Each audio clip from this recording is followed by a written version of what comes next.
이 시간 우리에게 주시는 하나님의 말씀은 요한계시록 3장 14절에서 22절의 말씀입니다. 신약성경 402쪽입니다.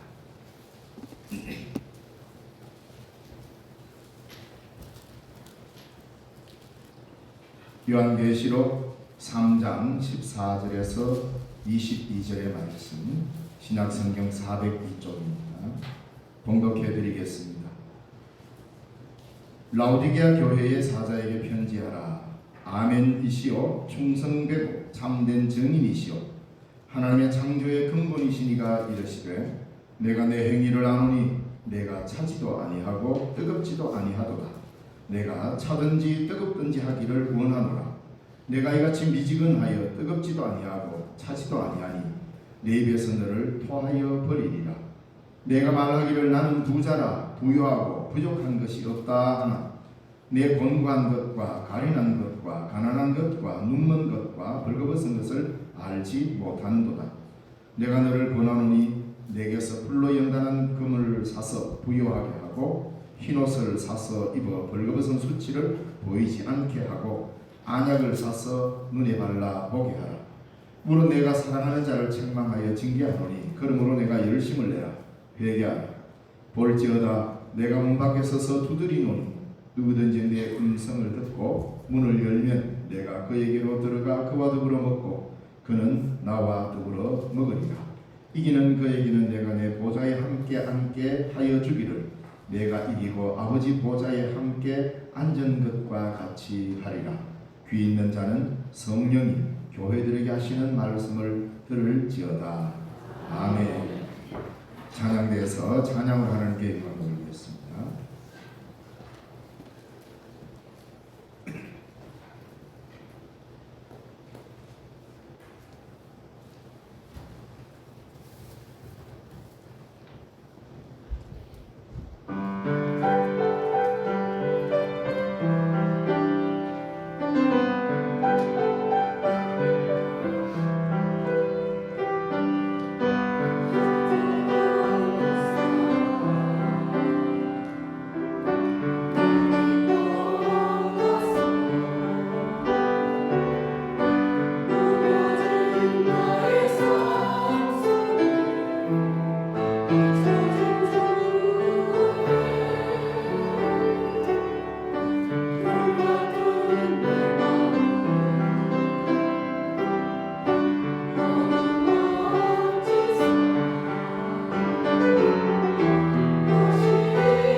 네, 귀한 찬양 감사드립니다.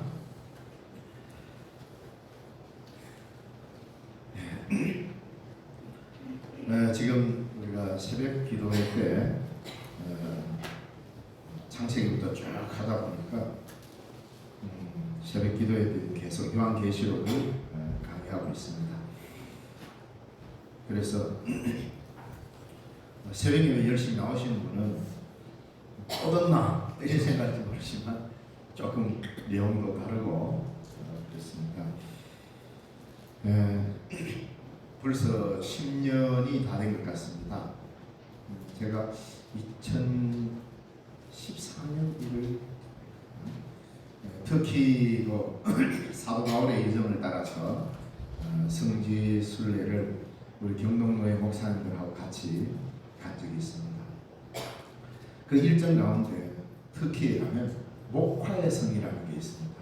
그 뭐 사람이 만든 성이 아니고 자연적으로 생긴 건데 성이라기보다는 요즘 인터넷이나 이렇게 검색하면 목화의 성은 우리말로 되어 있고 파묵칼레라고 이렇게 이름이 되어 있습니다. 왜냐하면 작은 산 하나 자체가 그냥 전부 다 완전히 하얗게 빛나는 흰색 산입니다.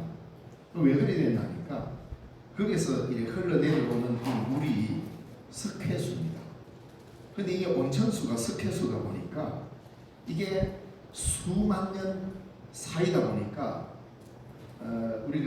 우리나라에도 동굴이 많죠. 대표적으로 우리 한국에 있는 동굴은 제주도 쪽에는 용암동굴이지만 우리 울진에 이런 데 가면 저 경북 저 위쪽으로 가면 다 석회암 동굴입니다. 그러니까 용암동굴하고 좀 다른데 석회암 동굴을 보면 가서 고드름 같은 게 주름 매달려 있잖아요. 그게 수만 년 석회석이 뭉쳐 있는 물이 고여서 떨어지면서 그 이온 상태로 있는 석회가 물하고 물에서 계속 남아 있다가 이게 계속 고드름이 돼가지고 몇만 년 동안 자라는 이런 고드름. 그거 보면 사실 맑은 물일 경우에는 하얗게 됩니다.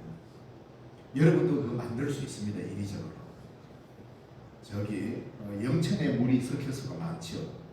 커피포트에 물을 받아가지고 계속 끓이면 여러분 커피포트 바닥에 하얗게 계속 낍니다. 그래서 한 수천 년 끓이면 거꾸로 자라는 고드름으로 키울 수가 있을지도 모르겠습니다. 바로 그런 원리로 이 석회암이 녹으면서 또 자라기도 해요.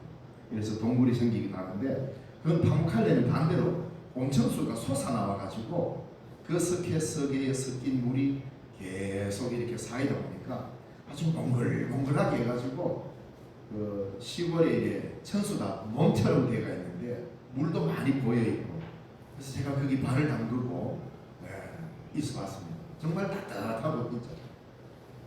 그리고 왜 유명하냐면 세계 최고의 미녀라고 하는 클레오파트라가 애가 되면 늘 그곳에 가서 목욕을 하고 했답니다. 했는지 안 했는지 모르겠지만 역사상 기록이 그렇게 되어 있습니다. 근데 참 멋지다. 지금은 그 유네스코에 등록돼 가지고 보존을 하고 있고 수많은 관광객들이 모입니다. 근데 물이 생각보다 따끈합니다. 들어가 보면 한겨울에도 들어가면 따뜻할 정도니까. 그러니까 이 따뜻한 이 온천수물 이걸 이 파묵칼레 지역을 성경시대 때는 히에라폴리스라고 했는데 이곳에 뜨거운 온천물이 막 솟아납니다. 그러니까 이 온천수가 질병을 치유하는 효과가 있다고 믿어가지고 많은 사람들이 그곳에 와서 실질적으로 또 치료의 효과를 보기도 했다고 합니다. 그러니까 이 파묵칼레라는 이 지역은 라우디게아 교회가 있는 데서 한 10km 남짓 떨어져 있습니다. 우리로 치면 어떻게 할까요? 여기 실력이 이게 파묵칼레라면 아마도 저기 라우디게아 교회처럼 아마 저 호당쯤, 청평 호당쯤 되지 않을까 싶어요. 그 정도에 떨어져 있어요. 지금 가면 라우디게아 교회의 흔적, 건축터만 있고 그런 도시는 없습니다. 그런데 또 하나의 다른 도시가 이 라우디게아 교회 주변에 있는데 그 주변이 이름이 뭐냐면 성경에 나오는 골로새라는 지역입니다. 근데 이 골로새는 지금 현재는 아무것도 남아있지 않습니다. 다 폐허가 되고 없어졌습니다. 그 황량한 언덕에 불과한데, 그러나 골로새 교회가 세워졌을 당시에는 이 골로새는 굉장히 유명한 도시였습니다. 그러니까 이 도시는 지금 우리 실력 같으면 발 앞에 팔곡산을 끼고 있고 뒤에 화산을 끼고 있잖아요. 이것처럼 골로새는 그 뒤편에 굉장히 높은 약 한 2,500m가 되는 높은 산이 뒤에 있습니다. 그걸 흔히 칼무스 산이라고 하는데, 이 산이 워낙 높다 보니까 산 위에 이게 눈이 굉장히 많이 쌓입니다.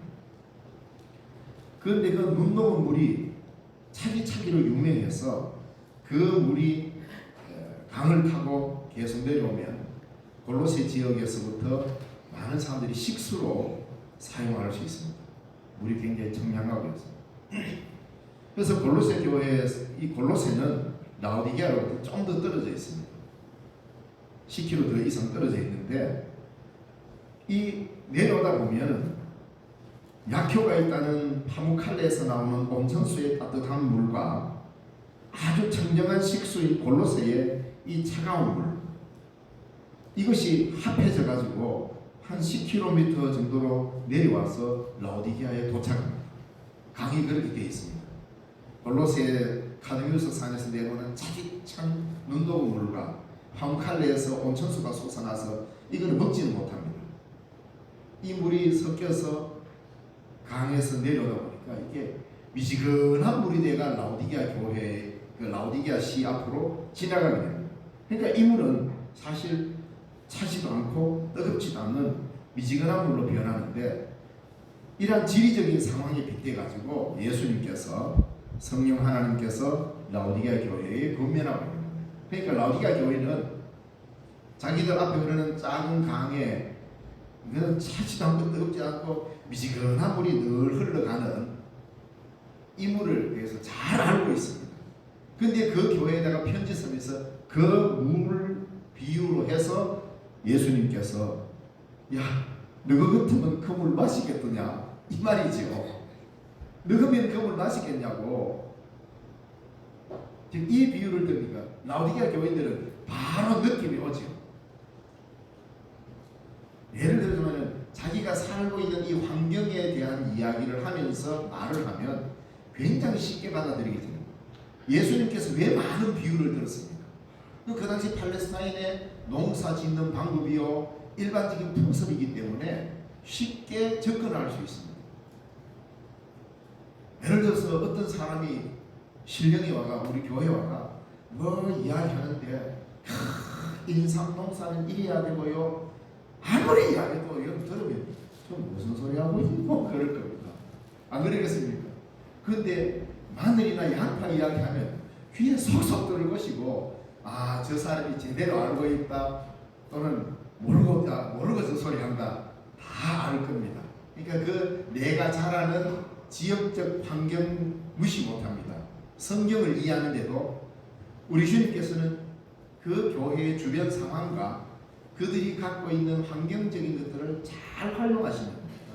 그래서 에베소 라오디게아 교회뿐 아니라 요한계시록에 예수님께서 편지를 보내는 7교회에 보면 항상 그 교회의 처한 상황에 대해서 반드시 이야기를 하면서 그들에게 신앙적인 것을 짚어주고 바르게 가더라고요.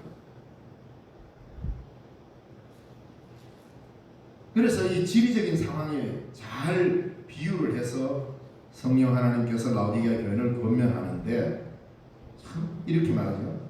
내가 내 행위를 아노니 내가 차지도 아니하고 뜨겁지도 아니하도다. 내가 차든지 뜨겁든지 하기를 원하노라. 내가 지금같이 미지근하여 차지도 아니하고 뜨겁지도 아니하니 내 입에서 너를 토하여 버리리라. 얼마나 두려운 말씀입니다. 그러니까 라오디게아 교인 입장에서는 미지근한 물 가면 바로 생각이 딱 날 거 아닙니까?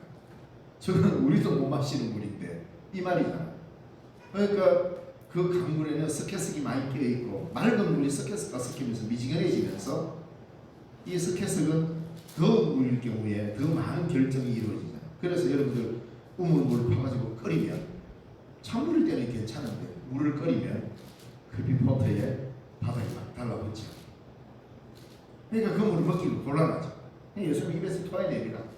그러니까 앞에 흐르는 미지근한 강물, 그 강물을 라오디게아 너희들 신앙과 같다 딱 이야기하니까 바로 그냥 느낌이 오지 않습니까?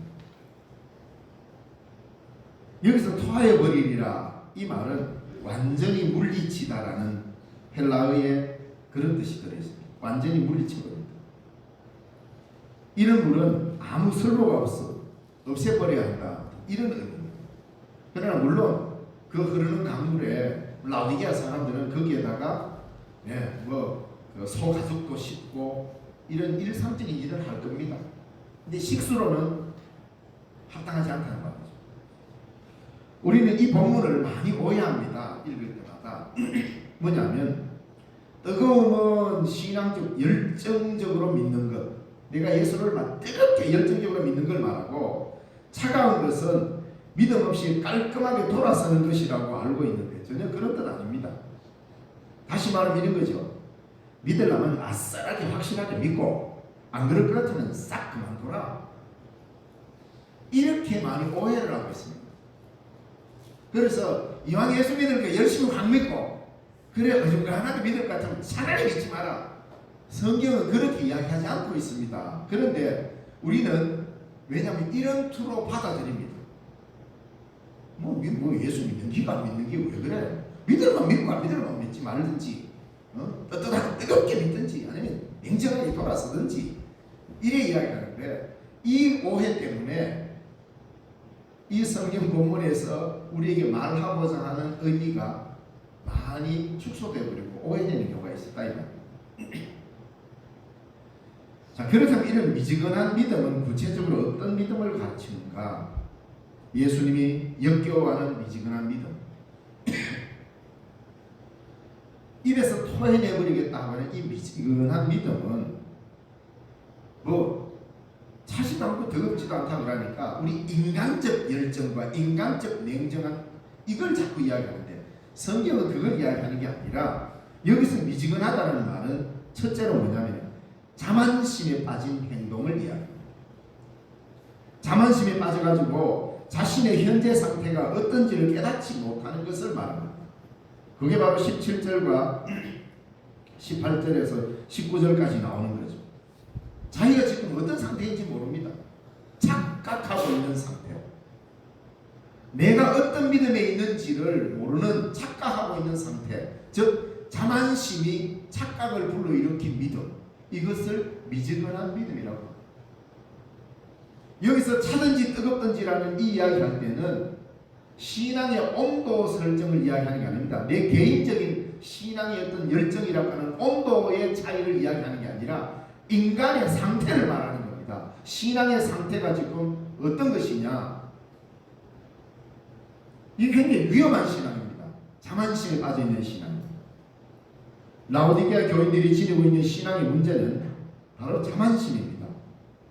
17절에서 말하는 것처럼 나는 부자다, 나는 부유하다, 나는 부족한 것이 없다. 세 번을 그냥 나 부자다 이 말만 해도 와 한데, 이걸 왜 세 번 강조한지 아십니까? 여기에 함몰되어 있는 신앙이란 말입니다. 나는 부자다, 나는 부유하다, 부족한 게 없다. 자만심의 극치를 이루는, 이게 바로 먹을 수 없는, 마실 수 없는 미지근한 신앙이다 이 말입니다. 바로 이런 신앙이 뜨겁지도 아니하고 차갑지도 아니한 자만심이 가득한 신앙이다. 이런 신앙은 겉모습은 보면 정말 멋집니다. 정말 예수 잘 믿는 것 같습니다. 야, 하나님의 은혜를 니 혼자 다 받았네. 이래 싶습니다. 나는 지금까지 예수를 왜 믿었노? 저 사람은 저렇게 잘 됐는데 나는 모르고. 이런 사람들이 주위에 많으니까 내가 예수를 잘 믿었는가 보다. 나는 이 자만심에 빠져서 나는 부자다, 부유하다. 부족한 것이 없다.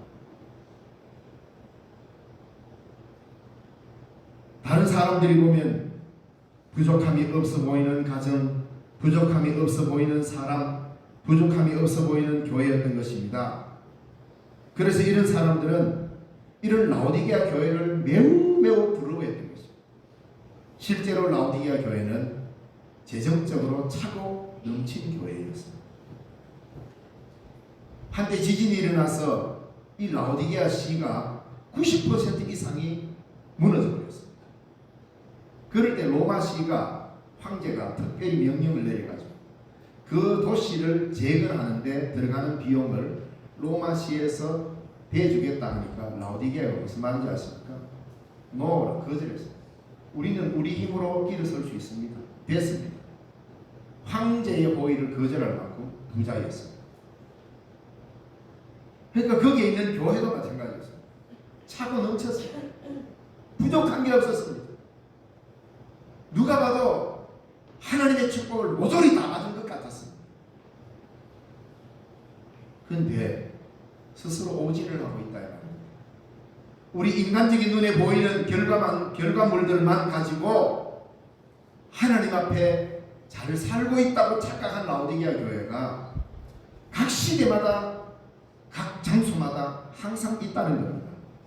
그래서 모든 사람들이 다 그 주변에 있는 교회들이 전부 다 라오디게아 교회를 부러워했고 라오디게아 교인들을 부러워했습니다. 저런 사람처럼 저런 교회처럼 저런 가정 같았으면 얼마나 좋을까. 이렇게 부러워하는 사람들이 수없이 많아지자 이 라오디게아 교회는 하나님의 통렬한 말씀으로 자기 결단에 이르지 못하고 사람들로부터 들리는 부러운 소리에 자만심으로 가득 차면서 주님의 음성을 듣지 못하는 일이 생기고 말았습니다. 그래서 점점 그들의 자만심은 예수님을 몰아내는 역할만 했을 뿐이었습니다. 그러나 그 속에 들여다보면 전혀 뜨겁지도 차지도 않는 아무 쓸모없는 신앙을 지니고 있었습니다. 그 모습은 부유하고 부자라 보여서 부족함이 없어 보이지만 그 내용은 곤고하고 가련하고 가난하고 눈멀고 벌거벗어 있었던 것입니다.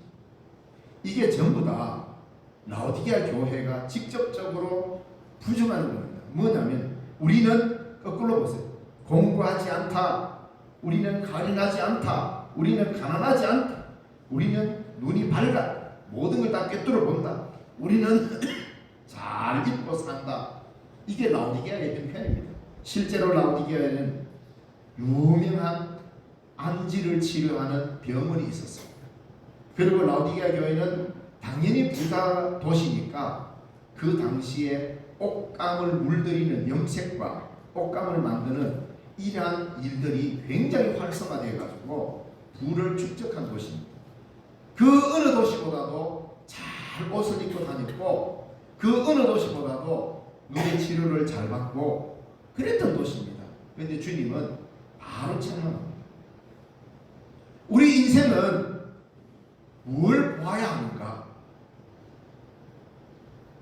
우리가 현상적으로 일어나는 내가 지금 누리고 있는 이 모든 것이 하나님의 은혜요 축복인 것은 맞습니다. 그러나 거기에 빠져서 그것만이 하나님의 축복인 줄 알고 사람들이 부러워하는 소리에 자만심만 키우게 되면 결국은 주님의 입에서 내침을 당한다.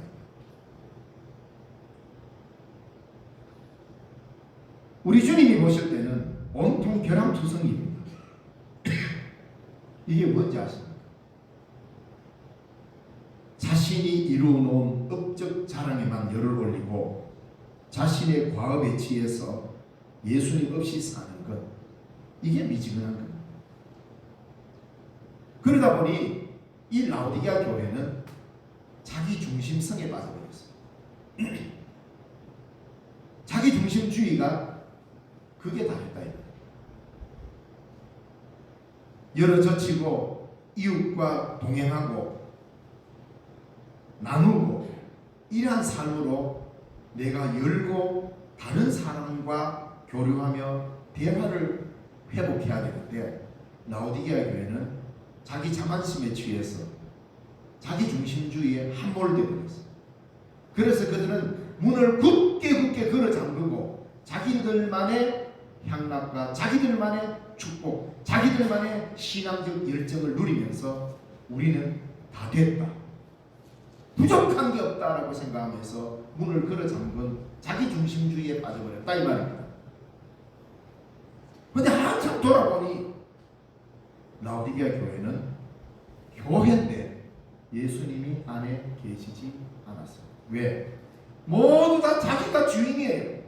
내가 주인, 자기가 주인 노릇하는, 예수님도 필요 없습니다. 부자면 되고 부유하면 되고 부족한 건 없다고 생각해요. 교회에서 다 필요 없잖아요.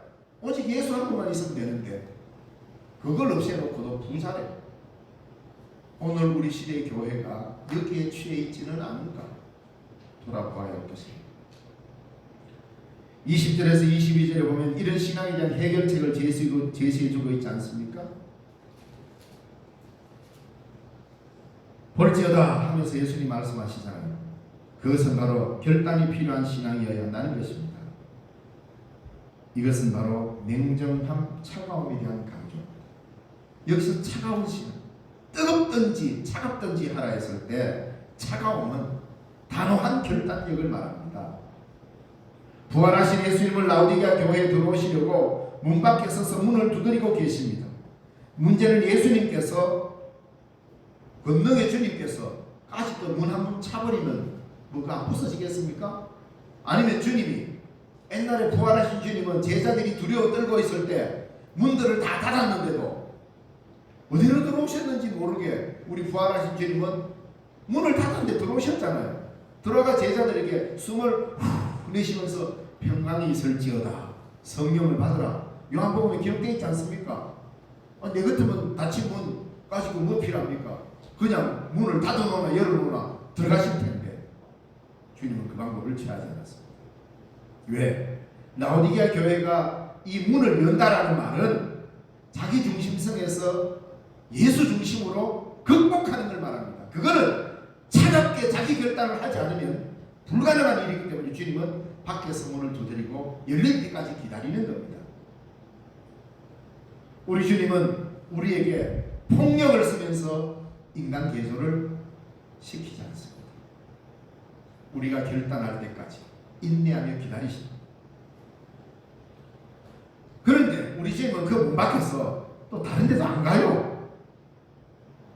얼마나 좋습니까? 기다리십니다. 두들고 계십니다. 지금도 이 땅의 모든 교회 앞에, 자만심에 차있는 교회 앞에 주님은 서 계실 겁니다. 예수님께서 직접 문을 열지 않으시고 문을 열려면 문은 안에서 열어야 하잖아요. 안에 있는 너희들이 열어주면 들어가겠다는 그 말은 뭡니까? 자기중심적, 자기 자만을 벗어버리고 예수님을 향하여 문을 열 때만이 우리 주님은 들어오시겠다는 이 결단이 차가운 신앙입니다. 문 두드리는 소리를 듣고도 그 소리에 응답하여 문을 열지 않고 있다면 결코 예수님은 그 교회에, 그 성도들에게 들어갈 수가 없습니다. 그렇게 되면 예수님 없는 식사, 예수님 없는 예배, 예수님 없는 삶, 예수님 없는 찬송, 예수님 없는 신앙생활이 계속 반복될 것입니다. 냉정하게 귀를 기울여서 예수님께서 문을 두드리는 소리를 들어야 합니다. 그리고 결단해야 합니다. 지금 우리 마음 밖에서도 자기 중심성에 함몰되어 있는 이 가운데 주님은 지금도 한밤중에도 노크를 합니다. 여러분, 너 중심적으로 살지 말고 예수 중심으로 살아라. 그리고 우리는 결단해야 합니다. 그러면 내가 그에게로 들어가 그와 더불어 먹고 그는 나와 더불어 먹으리라. 예수와 함께 먹는 아름다운 만찬이 우리의 심령을 행복하게 만들 것입니다. 밖에서 문 두드리는 소리를 듣지 못할 만큼 정신없이 자신의 부유함 속에 빠져 살다가는 미지근한 물로 변한 인생이 되어버릴 것입니다. 그래서 결국은 아무리 잘 먹고 아무리 즐겁게 지내도 주인 없는 만찬이 되어버리고 맙니다. 신앙생활에는 중도가 없습니다. 야야야 적당히 믿어라. 그 말은 신앙생활에서 할 수 있는 말이 아닙니다. 신앙생활은 내가 목숨을 걸 만큼의 열정이 있어야 합니다. 그게 예수 믿는 겁니다. 내가 보면 너무 심하게 믿는다. 그런 말은 없습니다. 신앙이라는 말 자체가 생명을 걸도록 이야기를 요구하고 있기 때문에. 왜? 예수님이 우리에게 주신 믿음은 자신의 생명을 걸었던 겁니다. 그 생명을 이어받았기 때문에 우리도 동일하게 예수 믿는다는 말은 예수에게 생명을 걸었다는 말이고 복음의 목숨을 걸었다는 말입니다.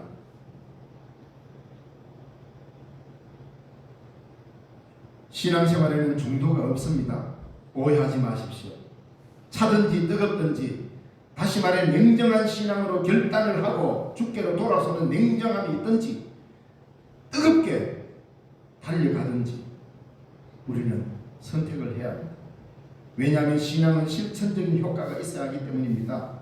찬물은 식수라는 효과가 있으며 뜨거운 물은 치유의 효과가 있습니다.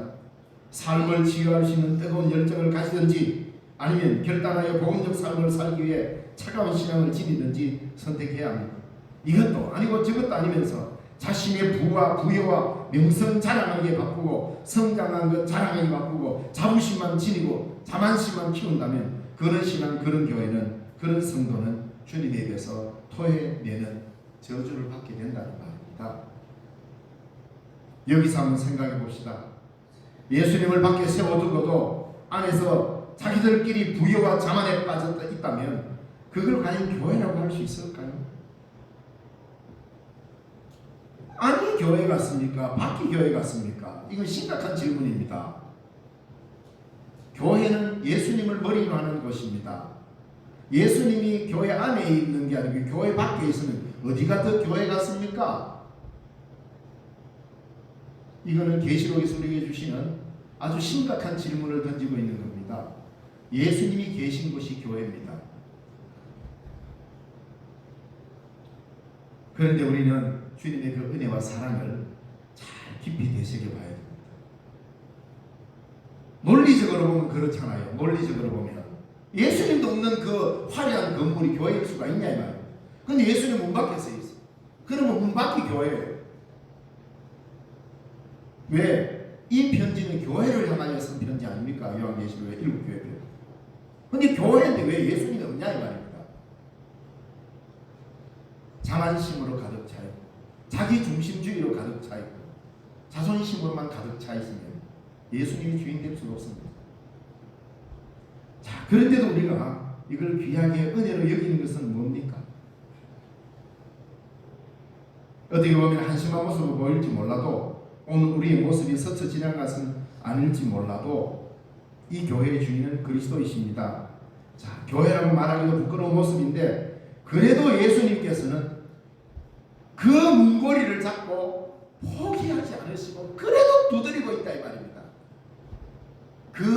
그래도 두드리시는 주님의 이 인내가 아니면 이 세상의 교회는 벌써 망했을 겁니다.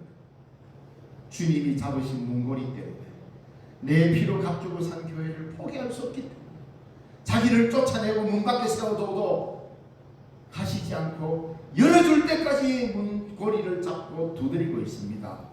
이게 주님이 우리를 사랑하신 사람이란 말입니다. 내가 좀 잘못할 수도 있어. 자존심 세울 수도 있고 자만심이 가득 찰 수도 있어.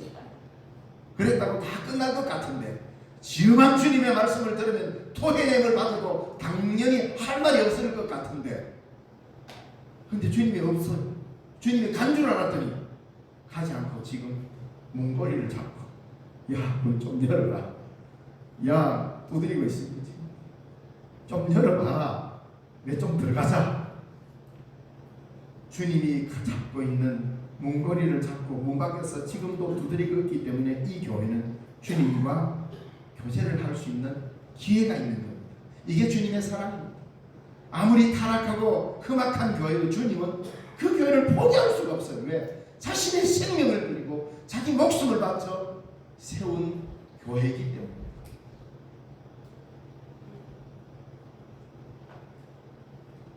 기독교 2000년 역사 긴 시간 우리 주님은 이 교회를 포기하지 않으시고 지금도 두드리고 계십니다. 문을 열어달라고. 자신의 핏값으로 사신 교회이기 때문에 때로는 토할 만큼 역겨워도 그래도 두드리십니다. 사랑 때문에. 그래서 우리가 구원 얻은 겁니다.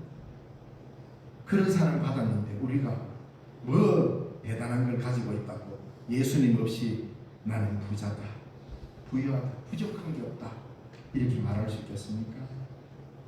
이제라도 우리가 열심을 내고 회개한다면 그 교회는 부활하신 예수님과 하나 되어 그와 더불어 함께하는 신앙을 가지게 됨으로써 하나님의 보좌에 함께 앉게 되는 축복을 받게 될 것입니다. 기도하겠습니다. 살아계신 하나님 아버지, 은혜를 감사드립니다. 귀하고 복된 주일을 우리에게 허락하여 주셔서 주의 백성들을 한 곳에 불러주시고 오늘도 주님의 이름을 높이며 주님께 예배합니다. 말씀을 들었습니다.